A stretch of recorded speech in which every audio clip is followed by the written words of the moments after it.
Evangelio de San Marcos, capítulo 10, versículos del 1 al 12. Un divorciado preguntón: vaya manera de cerrar el mes del amor y la amistad. Hablando de este evangelio. ¿Alguna vez has oído a alguien que diga, ahí va mi ex papá? O alguien que diga, ahí va mi ex mamá. O ahí van mis ex hijos. Ahí van mis ex primos, mis ex tíos, ¿no? La familia es consanguínea. Aunque te dejes de hablar, sigue siendo familia. Lo único que te une a tu esposo, a tu esposa, a tu cónyuge, es el amor. El día que ese amor se termina, prácticamente nada te va a unir, inclusive ni los hijos. ¿Por qué? Porque se acaba lo más principal, el amor. Cuenta un sacerdote que había llegado recién al pueblo. Dice, me invitaron a ver una señora que se estaba muriendo de cáncer. Ella quería platicar con un sacerdote. Y yo recién llegado a la comunidad fui a platicar con ella. Fui a confesarla. Pero cuando llegué me dijo ella, me siento muy mal. Y como usted sabrá, dice, no sé.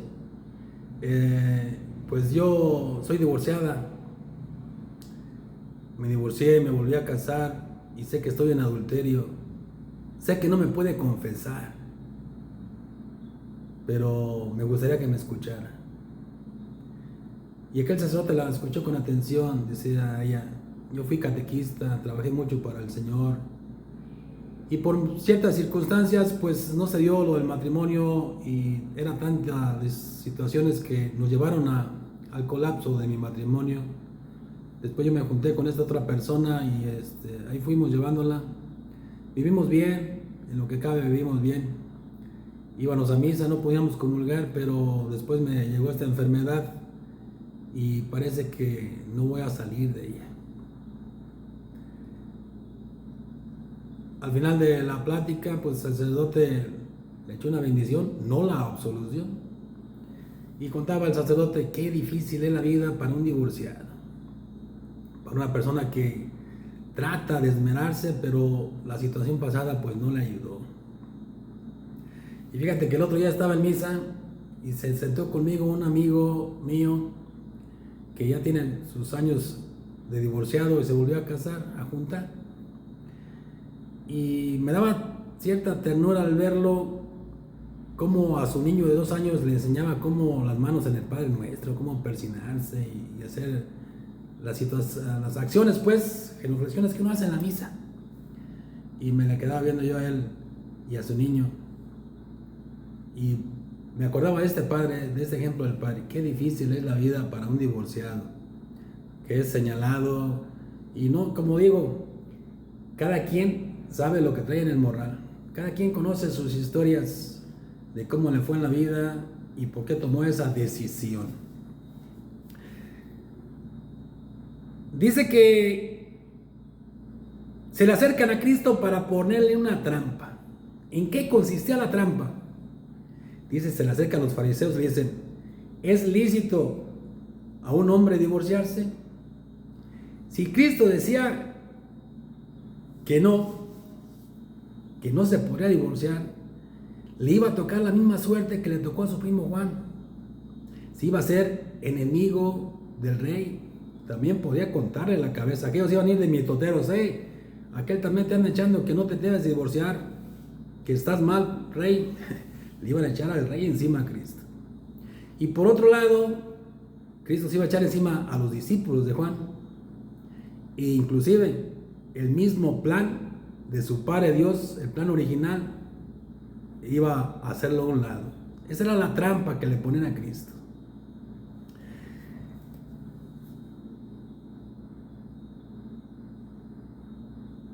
Dice bien, Dios no inventó el divorcio. Moisés les permitió para proteger a la mujer. Recuerden que la mujer era un cero a la izquierda. Así que la mujer no valía nada. Fíjense bien la pregunta que le hacen a Cristo. ¿Es lícito a un hombre? No dice a la mujer, los fariseos. La mujer no contaba. De cierto es que Moisés les permite el divorcio, dice, por la dureza de corazón. Por su dureza de corazón les permitió, pero era para apoyar a la mujer, porque ustedes querían pisotearla por todo que la querían pisotear. Dice que los discípulos le vuelven a preguntar, y aquí me pongo a ver a muchos divorciados que van con un sacerdote, les ponen su punto de vista, y si no les dice el sacerdote cosas que quieren escuchar a su favor, van con otro sacerdote, hasta cambian de ciudad, para que el sacerdote se ponga de su lado. Los discípulos ahí están, le vuelven a preguntar a Cristo del tema como si ellos fueran los ofendidos. ¿Sí? Como aquella canción del Grupo Firme. ¿Qué parte del no no entiendes? O sea, no es lícito, no es válido. ¿Qué parte del no no has entendido? Y no lo digo yo, lo dice Cristo, lo dice Dios. A veces me decía un amigo, yo no voy a hablar nunca del divorcio. Porque, le dije, ¿por qué? Dice, porque a lo mejor yo un día soy y no voy a tener cara con qué hacer eso. Entonces, no, a los que hablamos de esas situaciones, no nos echen en cara. No es cuestión de nosotros, es cuestión de Dios.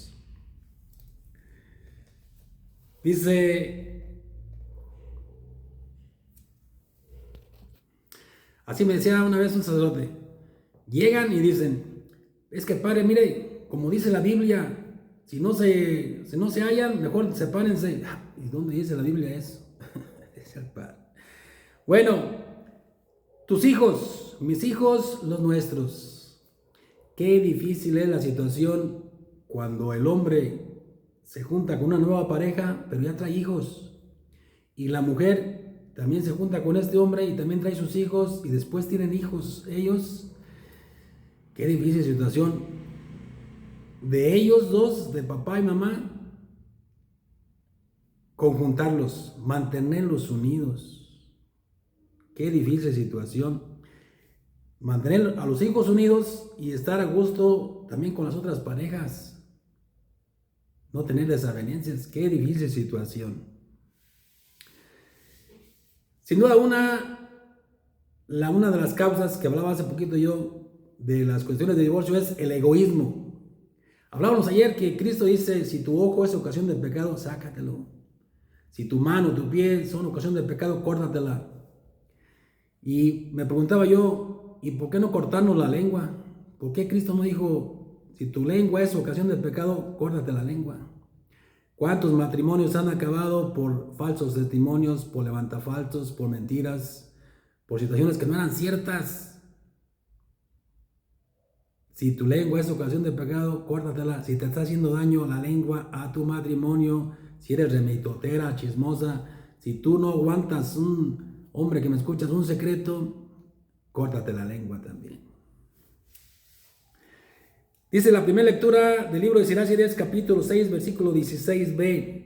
Quien ha encontrado un amigo ha encontrado un tesoro. Palabra de Dios. La pregunta es, hombre que me escuchas, ¿tu esposa sigue siendo tu mejor amiga?